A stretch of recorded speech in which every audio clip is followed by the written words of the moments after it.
10 with Shoshana Rodan. Tape 9 with Shoshana Rodan. I'd like to ask you to go through your family members and your friends and name them and tell us who survived and who didn't, because throughout we got an idea, but I just would like you to be able to give their names an honour in this testimony. Thank you. So if you could start with who lived and who died. My oldest half-brother, I start with my half-brothers and sisters. My oldest one was Joine, and he was called already after his grandfather, Joine. His wife was Ilonka, and they had 4 children, and the parents and one son, they've been in Auschwitz. We never heard from them.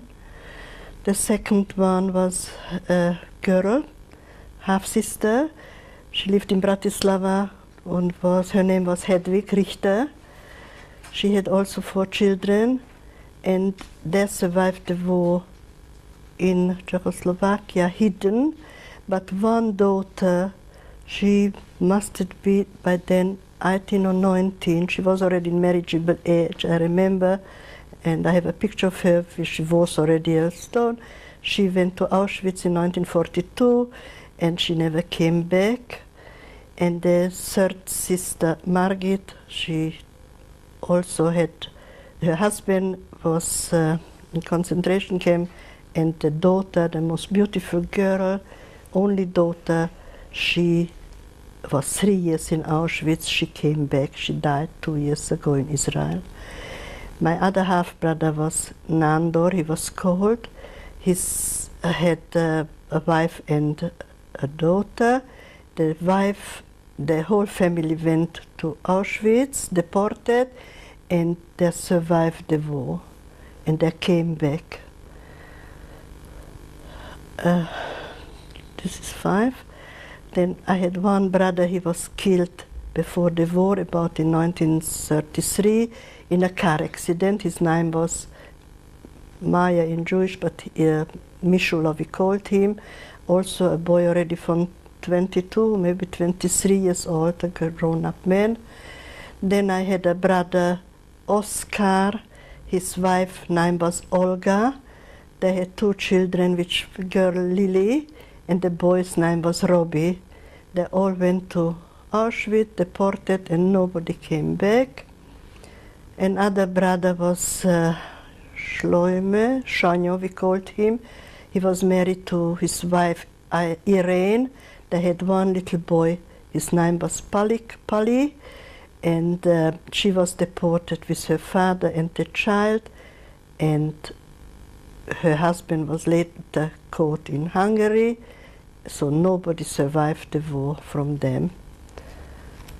I hope I have this from my half-brothers and sisters. Now are my oldest brother David, we called him Duno. His wife Lily, she lives in Israel today, and they have got 4 grown-up children, all married. My brother was in Auschwitz, in Birkenau, everywhere. He survived the war and married after the war. He came back. My sister Esti, she was in hiding with her husband and 2 children, Shmuel and Baruch. She survived the war in hiding till 1945. The third one is my sister Aran, which her husband was Bernfeld Yossi, and they had 2 children, Mary,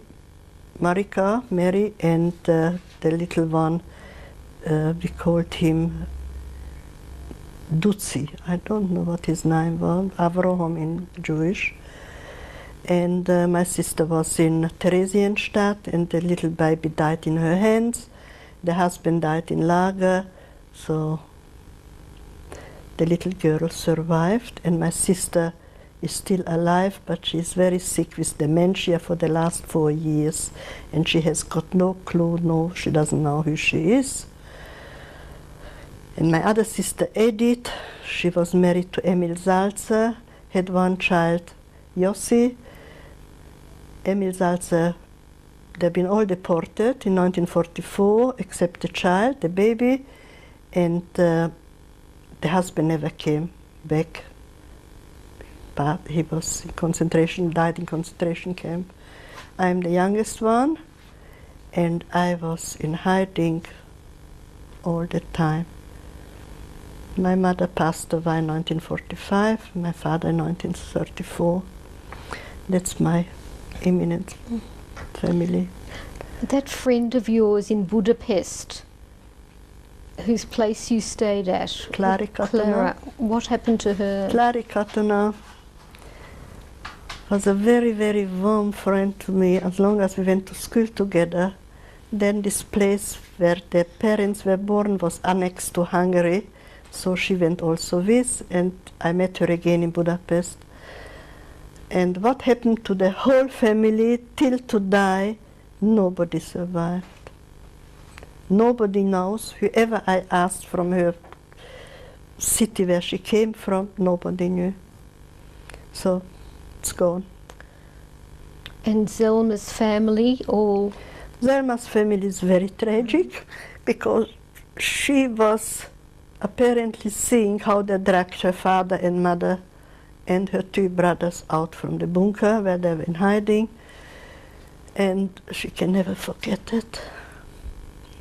It was one of the most prominent families in Bratislava. My father was a solicitor, and every brother's uncle was a doctor, engineer, architect. There were 10 brothers, and they had a bookshop which was established in the 1800s, and she worked on it to get the house back where they lived and the business, and she's working till to die in the business, and she sells antique books, and she's very much known for her trade. Yes. Thank you. Thank you very much. Now, we're nearly finished. I know the decision to give testimony has been a very hard one for you. What made you decide to give testimony now? I was pushed very much from everybody. Whoever heard a little bit even from what we went through, because hiding was only very bad for me. Everybody, for the people who hiding, it was maybe even worse than concentration camp. Our whole thought and everybody was concentrated on one thing: how to survive. How can you survive 24 hours every day for many, many years? Survive. If you eat, you think, this is my last meal. And if you wear shoes, they will wear out tomorrow. What will you put on? Everything was concentrated on survival, and we never know what the next minute will bring. So hiding wasn't easy. Hiding, I think, was very hard. Maybe, like, I haven't been in lager, I know that they suffered terrible, but I feel this is like a sickness in me which I can't get out. I can't get out. This is in me, and with this I will be buried. The pain what we suffered, it was painful. Very, very painful.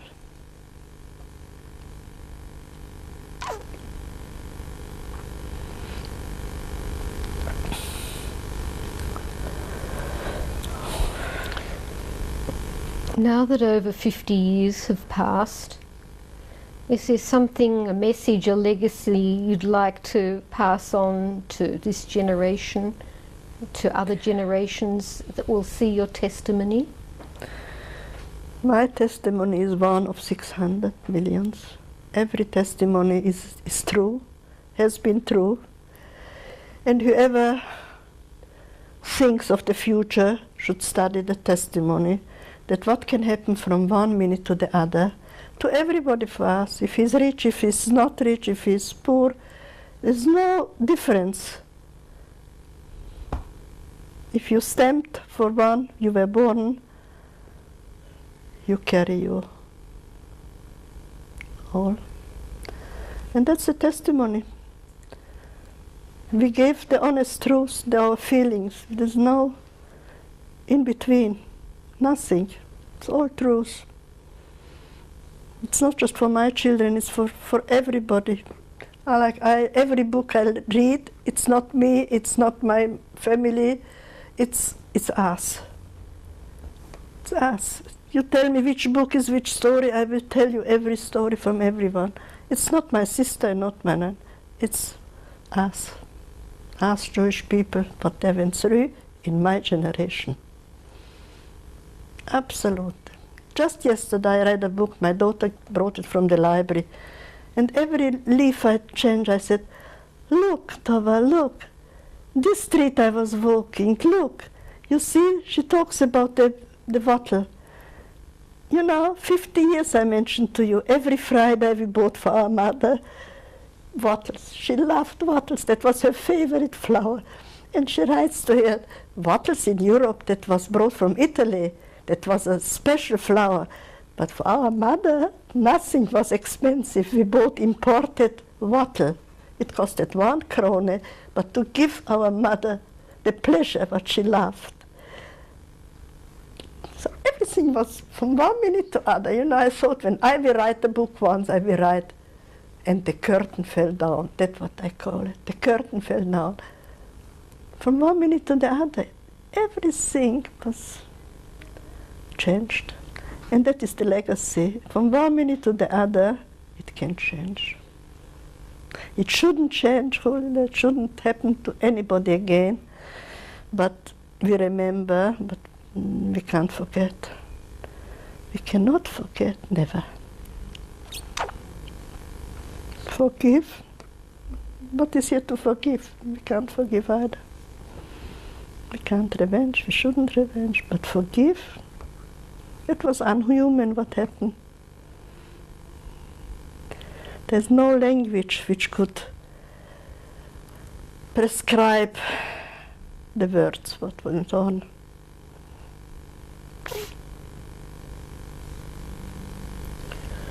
Finally, is there anything we've skipped over or missed out on that you would like to add before we finish?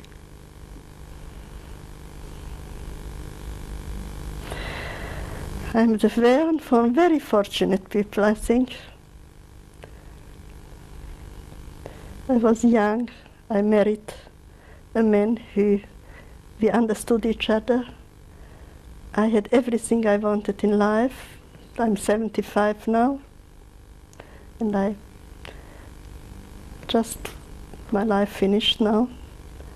And I have seen what I wanted, my children, my grandchildren, my great-grandchildren. I have my health and I'm in my own home, and I wish it will continue. Legacy, nothing, everything else is just toys. And there is no will what I can give my children over. Just honesty, and remember me. Remember your parents. Remember you know, what I have telling you here. Thank you very much, Mrs. Rodan. Thank you, Anne. Lynn and Anne, thank you very much. Could you tell us who's in this photo, please? These are my parents, Samuel Eckstein and Gisela Eckstein. Do you know when that may have been taken? I wouldn't have a clue, but it was hanging in our lunchroom for always. And when it was taken, I don't know. We just always admired. My mother had jewelry in the ears, everywhere. And they were a very happy couple. And how come you have this photo in your possession? I wish I would know who saved that, because if we wouldn't have that, I wouldn't have nothing. Thank you. Could you describe what this photo shows, please? This is in Postgasse 2, Postgasse 2, where the old house used to be before we built the new house. And because the market was around the corner, we always had our ware on the street. And like you can see, we always dealt in kitchenware, pots and pans, and a lot of workers worked. And one of my brothers is the third one from the left, and his name was Oscar. He was a young boy, about of 20 then. But it's an original picture which, it's nostalgia, belonged to our history. Eckstein hardware shop, so everybody knew. Do you know when this would have been taken? Where? When? What year? 70, I don't know what year. We are in 98 and he was 20 years old then, I wouldn't know. Maybe 1910 or 1920? No, much earlier, because he's a stepbrother, and he was already grown up when my mother married my father, so he must be by 2010. So go back to 1905, 6. 1921. All right.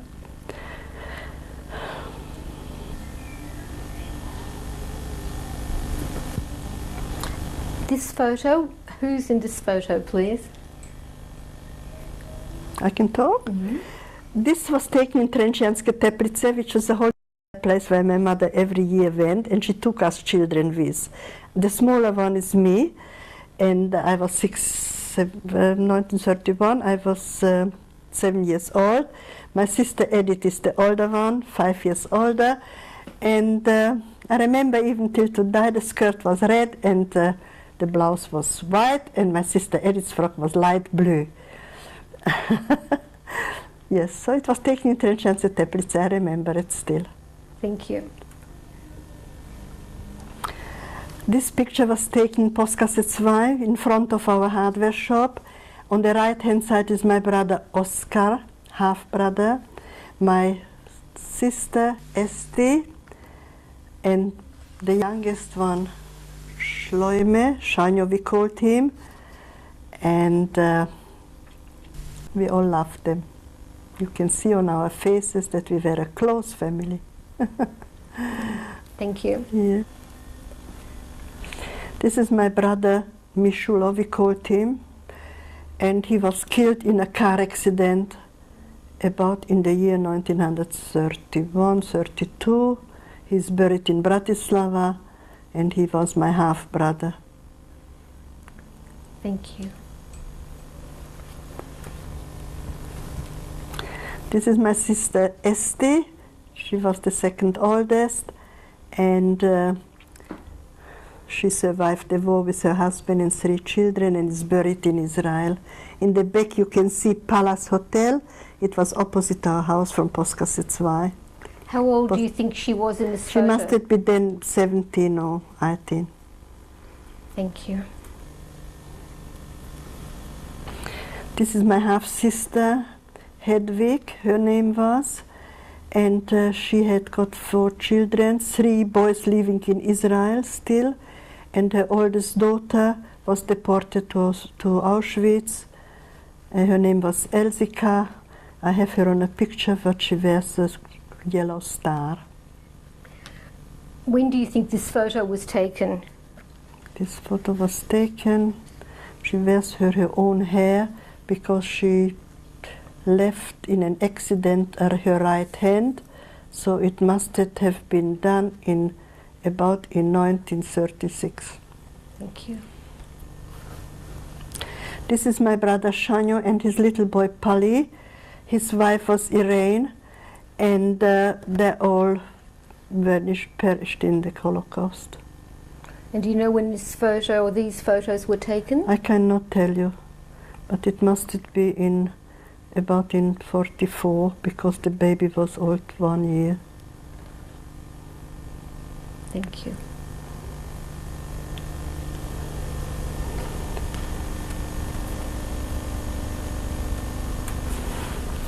Nira.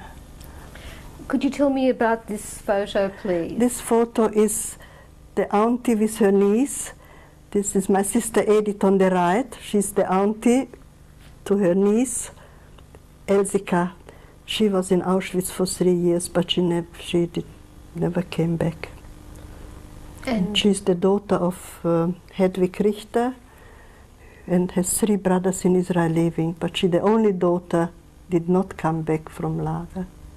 And where was this taken? That was taken in Bratislava on the Main Street, still laughing and still not knowing what waiting for them, wearing the yellow star.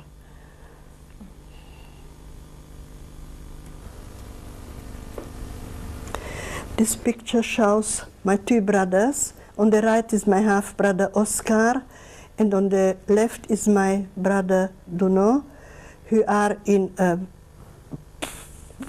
not concentration, Arbeitslager in the year 1940. All this happened before the people went to concentration camp. Do you know whereabouts they were? Svatý Peter, it was called, in the Slovakia, in the Czechoslovakia, somewhere.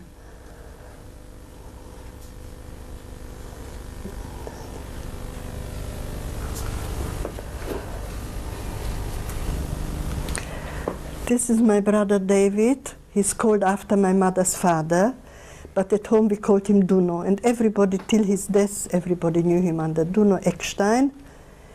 He been in concentration camp, and we've been together hiding before the concentration camp. We've been together in Hungary and in hiding, and what else can I tell? Only the best. He was representing to my father in every way. He looked after his little children, his little sisters, like an own father. He is unforgettable, a good boy, good man. The only son my mother had. She had 4 daughters, 5 daughters, 1 daughter died, but that was her only son. Thank you. And can you describe this photo, please? This is my half-brother Oskar with his wife Olga, and their 2 children. The boy is called Robbie and the little girl Lily. He had also a hardware shop under the name Eckstein, like I told you. And when I left 1942, Bratislava, I have never seen him again. The whole family just vanished in the war. When would this photo have been taken, do you think? When the children were small, and not much before 42. Thank you. And this photo? This photo is my girlfriend Selma Steiner from Bratislava on the right, and I am on the left. We're holding hands and we're holding hearts till today. Unforgettable memories which we take in our grave. Do you remember what the occasion was? The occasion was a nice, happy Sunday afternoon. And how old would you have both been? I could have been then maybe 16. Thank you. After the war, 1945, I survived, and that was the first photo we made by a photographer. I think the pain, and you can still see in my eyes, I think so. The emptiness, I'm looking into an empty world, I think so. There's no happiness after the war in my eyes.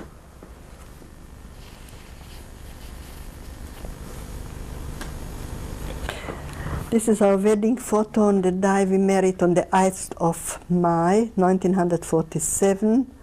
My husband, Laci Rude, and we married in Bratislava. And this is the flower I ordered because I love callias. It was hard to get, but I still got it. And I loved my husband, and he was good to me from the beginning till the end. Thank you very much. 50 years, after 51 years marriage, I have got nice memories.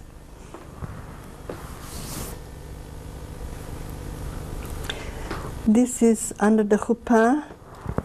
And the rabbi is Rabbi Lebovich, which wasn't a rabbi who always was our rabbi in Bratislava. We belong to the Chassam Sofer rabbis, but after the war we just took whoever was available in 1947. In the back is my oldest half-sister's husband, Philip Richter. They have got 3 sons living in Israel, and that's the father of the daughter. He was 3 years in Auschwitz and never came back.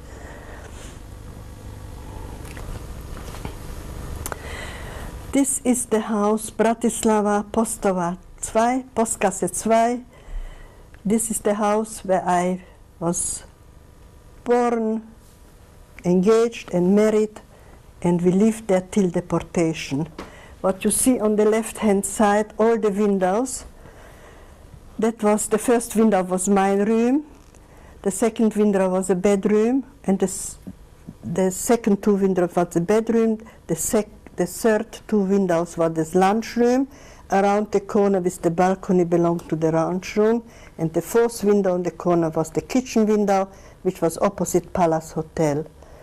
On the ground floor on the left were our hardware shop, and the rest of the shops were rented out for different people. And this photo was taken in 1900. When it was taken by friends who were there about 5 years ago, because you can see this shop facade is new and all the other things also renovated from people who apparently own it now. We try to get the property back, and we have solicitors, and we invested money in solicitors to climb it back, but for the moment there is no hope. Thank you. And who's in this photo? This photo shows my daughter Tova with her husband Maya Hirschberg. It was taken on the day of their oldest son wedding, Shmuli to Dassi Hirschberg. It was my first grandson and their first son's wedding. This is my son Sam Rodan with his little son Ashley Rodan, the very proud father. Gorgeous little boy, and we all love him. And how long ago was that photo taken? This boy is today 8 years old. Thank you. These are my son's little 2 daughters. On the right is the little one, Ruby. She's 4 years old, and the older one is 6 years old. Her name is Renee. This is my son's wife, Lillian, the proud mother of Ashley, and she's a beautiful girl and the best mother. And a wonderful wife.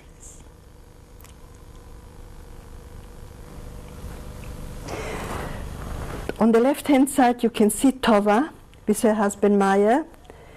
This is Roji, me, my husband Latzi, Oliver Sholem. Next door is my grandson Shmuli, his wife Dassi. Next is Ari Hirschberg, my grandson. This is David Hirschberg and his wife Devorah Rochel with their baby Avrumi. This was the wedding of Michi and her husband Yossi Gestetner in 1903. And Dassi is holding the first baby, the beautiful Daniel. And how long ago did they marry? They married in 1903. 1993. 93.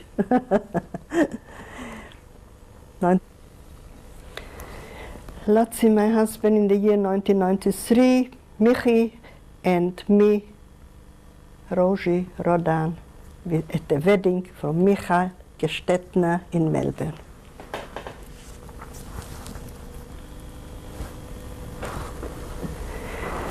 They are my great-grandchildren. The father is David. The little girl on the right is the older one. Her name is Feige. Next to her is Yehudis.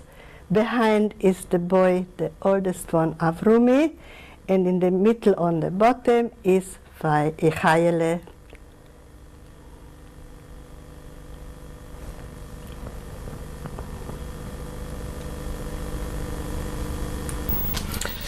The next two photos were additions after the interview of Mrs. Rodan.